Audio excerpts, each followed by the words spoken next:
For the motion, the United States federal government should substantially reduce its restrictions on legal immigration to the United States, I'm arguing on the opposition side, and my main argument is that the United States does not have the infrastructure to substantially lessen restrictions on legal immigration, and this would just lead to immigrants taking advantage of illegal forms of immigration, which can and has caused a border crisis that causes death and puts unnecessary pressure on the lives of American workers and families. For example, the Biden administration ignited the worst border crisis in American history and placed the U.S. Border Patrol agents' lives at risk by removing deterrent-focused immigration policies and border enforcement tools. As a candidate, he promised the American people that he would secure our border while ensuring the dignity of migrants. As president, he did the opposite. One of his first acts in office was sending an immigration bill to Congress to grant mass amnesty to illegal immigrants.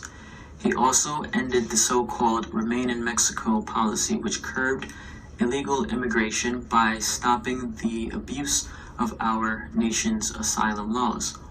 Granting mass amnesty is a form of substantially lessening restrictions on immigration. Biden was relying on U.S. facilities and workers to take on the challenge of processing the immigrants who were seeking amnesty, but the U.S. didn't have the infrastructure to pull this off. Instead, according to Mr. John Modlin, Chief Patrol Agent for the Border Patrol's Tuscan sector, apprehensions at the southern border have dramatically increased under the Biden administration. He says, in 2020, our total encounters were 66,000. That figure nearly tripled in 2021 and then quadrupled last year. We closed last year, 2022, with over 250,000 encounters in Tucson, Arizona. That is a 257% increase in just 2 years. Agents responded to over 3,500 lost or distressed migrants who needed to be rescued or required emergency medical care. Many of these were difficult and dangerous mountain rescues, putting agents' lives in danger. Ms. Gloria Chavez, Chief Patrol Agent for the Rio Grande Valley, also known as RGV, sector, described how drug cartels are identifying vulnerable sections of the southern border. Due to its proximity to the border of southern Mexico and Central America, RGV is identified as a major corridor by cartels and transnational criminal organizations, and it is exploited daily for human smuggling, narcotics, trafficking, and other illicit activities. Mr. Modlin added that in his sector of Tuscan, nearly all migrants we encounter are completely outfitted in camouflage by the smuggling organizations before they cross. Most run from and may fight our agents to avoid apprehension. Many are previously deported felons who know they are inadmissible to the United States, and many pose a serious threat to our communities. Additionally, in the spring of 2021, at the height of the arrival of unaccompanied children, the Office of Refugee Resettlement did not have enough beds for unaccompanied children, and that forced the United States to put the Fort Bliss Emergency Intake Shelter in El Paso, Texas, up for the refugees. It started using convention centers in various places, and until they built up this capacity, children were being stuck in Border Patrol cells for days at a time, which was awful. And so the Biden administration found itself stuck between a rock and a hard place. Herein lies one of the big issues with substantially lessening restrictions on asylum seeker caps, according to a New Yorker article. If you put all of your resources into making sure that every single sponsor for asylum-seeking children is perfect, that there are no concerns, and that every single I has been dotted and T has been crossed, then you are going to have children in these government-run shelters away from their families for potentially months at a time, even when there are people willing to take them.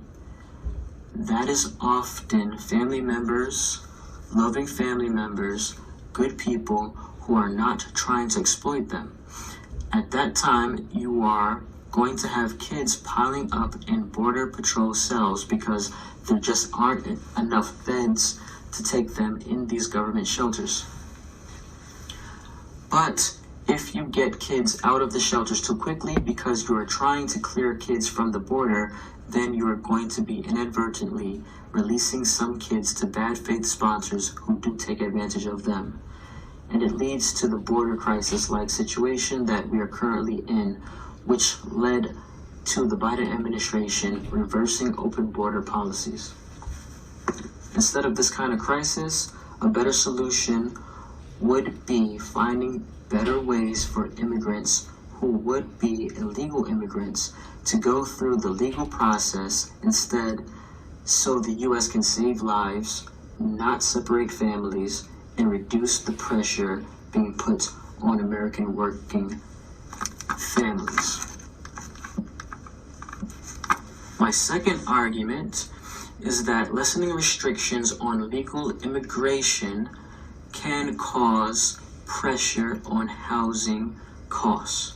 For example, increases on immigration into a metropolitan statistical area, also known as MSA, are linked with rising rents and home prices in that MSA and neighboring MSAs, according to a study in the Journal of Housing Economics. The authors used data from the U.S. Department of Housing and Urban Development and the Federal Housing Finance Agency to observe changes in rent in 275 MSAs and home prices in 282 MSAs respectively between 2002 and 2012. To measure the relationship between housing costs and immigration, the authors supplement these data with information about changes in immigration inflows from the U.S. Department of Homeland Security. The authors also included each MSA's income and land per capita, burglary and murder rates, and unemployment and housing permit rates in their model.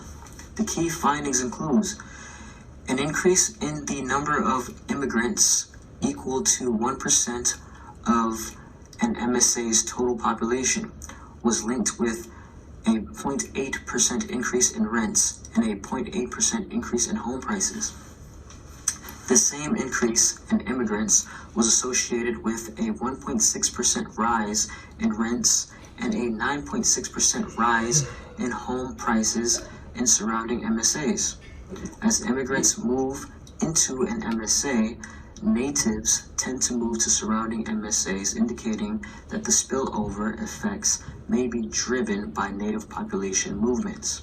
The impact here is that when immigrants move to areas with limited housing stock, they can put upward pressure on rents and housing prices, reducing living standards and increasing housing poverty for both migrants and native-born population who experience high living costs. So with all of the GDP growth that you may experience from having new immigrants in the country, that can all get wiped out by higher living costs